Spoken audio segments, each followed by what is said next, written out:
গরমকাল আসতে না আসতেই কাঁচা কাঁঠালের সময় শুরু। আর এই কাঁচা কাঁঠাল দিয়ে মজার মজার অনেক কিছুই রান্না করা যায়। আমাদের বাঙালিদের প্রিয় চিংড়ি মাছ আর তার সাথে গ্রীষ্মকালীন কাঁচা কাঁঠাল দিয়ে একটা মজাদার তরকারি রান্না করেছিলাম, যা মাংসের স্বাদের থেকে কোনো অংশে কম নয়। এটা কিভাবে রান্না করেছিলাম সেই রেসিপিটি আজকে তোমাদের সাথে শেয়ার করব।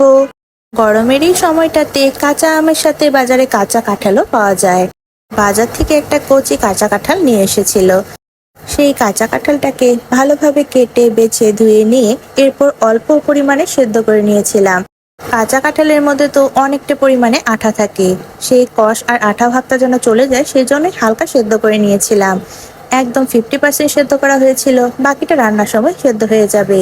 আর তার সাথে এখানে যা যা লাগে পেঁয়াজ, রসুন কুচি, তার সাথে কাঁচামরিচ, ডুমো ডুমো করে কেটে রাখা আলু, তার সাথে চিংড়ি মাছ নিয়ে নিয়েছিলাম।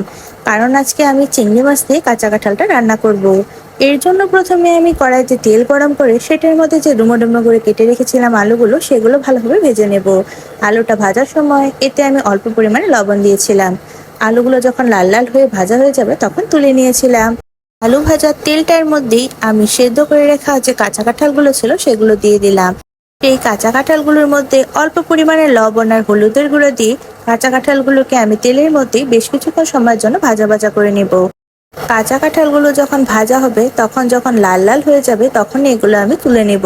কাঁচা কাঁঠালগুলো ভাজা হয়ে গেলে এরপর আমি কড়াইতে তেল দিয়ে দিলাম। সেই কড়াইতে আমি তেলটা ভালোভাবে গরম হয়ে যাওয়ার পর আমার লবণ আর হলুদ দিয়ে মেখে রাখা চিংড়ি মাছগুলো ভালোভাবে ভেজে নেব। আমি কিন্তু এখানে একদম মিডিয়াম থেকে ছোট সাইজের চিংড়ি মাছগুলো নিয়েছিলাম। এই চিংড়ি মাছগুলো লাল লাল করে ভেজে এরপর তুলে নিয়েছিলাম। চিংড়ি মাছগুলো সুন্দর করে ভাজা হয়ে যাওয়ার পর মাছ ভাজা যে তেলটা ছিল সেটার মধ্যে আরো একটু পরিমাণে তেল দিয়ে দিলাম।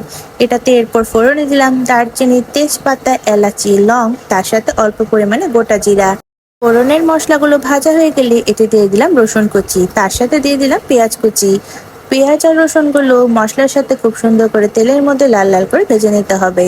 এরপর একে একে মশলা দিয়ে দিলাম পেঁয়াজ বাটা, জিরা বাটা, আদা বাটা, হলুদের গুঁড়ো, মরিচের গুঁড়ো আর লবণ।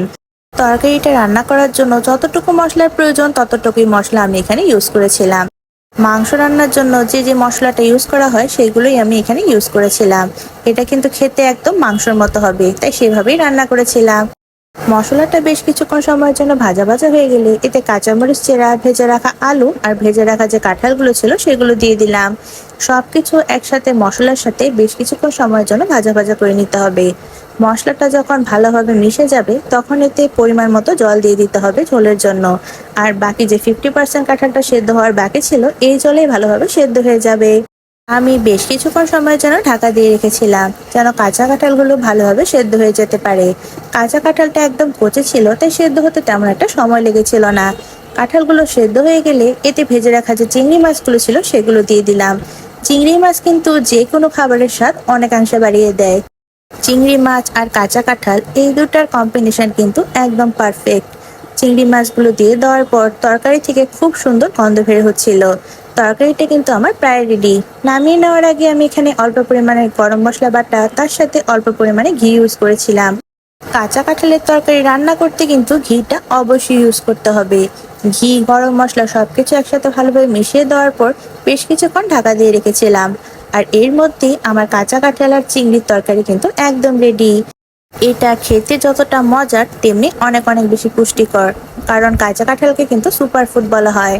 এভাবে রান্না করলে কিন্তু খেতে একদম মাংসের মতো লাগে। সত্যি বলতে এটা থাকলে কিন্তু মাংসের কোনো প্রয়োজনই হয় না। আর তরকারিটা যেহেতু মাংসের মতো রান্না করেছিলাম খেতেও কিন্তু দারুণ হয়েছিল। কাঁচা কাঁঠাল দিয়ে চিংড়ি মাছের এই তরকারিটা খেতে কিন্তু অনেক অনেক বেশি মজার। গরম ভাতে এটা থাকলে আর কিছুই লাগে না, এত বেশি মজার এটা। গরমের এই সিজনে কাঁচা কাঁঠাল দিয়ে চিংড়ি মাছের এই তরকারিটা একবার হলেও ট্রাই করতে পারো। আর চাইলে আমার রেসিপিটা তোমাদের টাইমলাইনে শেয়ার করে রাখতে পারো। ভালো লাগলে অবশ্যই একটি লাইক করে দিবা সবাই। আজকে এই পর্যন্তই, টাটা সবাইকে।